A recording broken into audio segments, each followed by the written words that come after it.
আসসালামু আলাইকুম। আলহামদুলিল্লাহ, একটি মাস রোজা রাখার পর আজকে আনন্দের দিন। সবাইকে জানাই ঈদ মোবারক।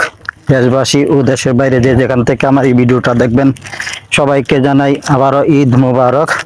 আলহামদুলিল্লাহ, আমি মালয়েশিয়ান প্রবাসী। মালয়েশিয়া থেকে এই ঈদ সহ 12টি ঈদ করা হয়েছে অলরেডি, আলহামদুলিল্লাহ। তো এই যে দেখুন মালয়েশিয়ার পরিবেশ।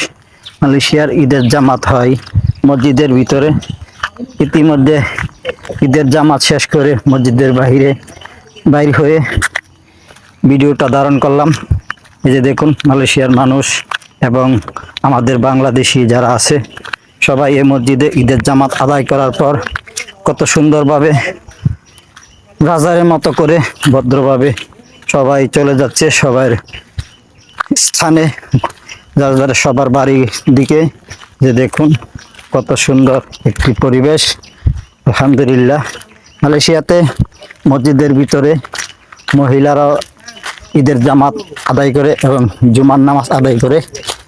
যে দেখুন মহিলারা কত সুন্দর পর্দাশীল। তো আলহামদুলিল্লাহ, অনেক দিন একটি মাস রোজা রাখার পর আল্লাহ পাক রব্বুল আলামিন আজকে আমাদেরকে ঈদের জামাত সবাই একসাথে পড়ার তৌফিক দিয়েছেন, আলহামদুলিল্লাহ। তো হয়তো আমাদের মতো অনেকেরই আশা ছিল ঈদের জামাত পড়ার, অনেকেই পড়তে পারে নাই।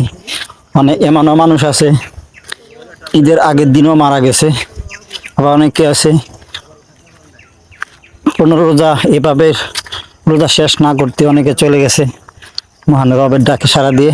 তো আলহামদুলিল্লাহ, আমরা আগামী এমন ঈদুল ফিতরের নামাজ আদায় করতে পারবো কিনা জানি না।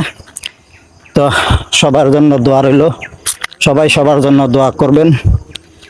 আলহামদুলিল্লাহ, যারা আমাদের থেকে মহান রবের ডাকে সাড়া দিয়ে চলে গেছে ওই অন্ধকার কবরে, তাদের জন্য দোয়া করব। আমরা সবাই 5 ওয়াক্ত নামাজ আদায় করব, আলহামদুলিল্লাহ। তো সবার কাছে যদি আমার এই ঈদুল ফিতরের জামাতের নামাজ আদায় করার পর যে ভিডিওটা ধারণ করেছি, ভিডিওটা যদি আপনাদের কাছে ভালো লাগে সবাই শেয়ার করে দিবেন, সবাই দেখার জন্য। এভাবেই মালয়েশিয়াতে ঈদের জামাত হয়, কুরবানির ঈদ ও ঈদুল ফিতর ও ঈদুল আজহা। আসলে অনেক সুন্দর একটি মুহূর্ত ভিডিওটা। তো আপনাদের কাছে কেমন লাগে আশা করি সবাই একটু জানাবেন।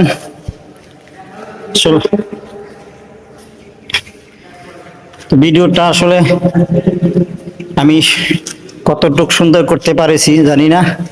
তো যে আপনাদের কাছে ভালো লাগে অবশ্যই ভিডিওটা অন্যদেরকে দেখার সুযোগ করে দিবেন।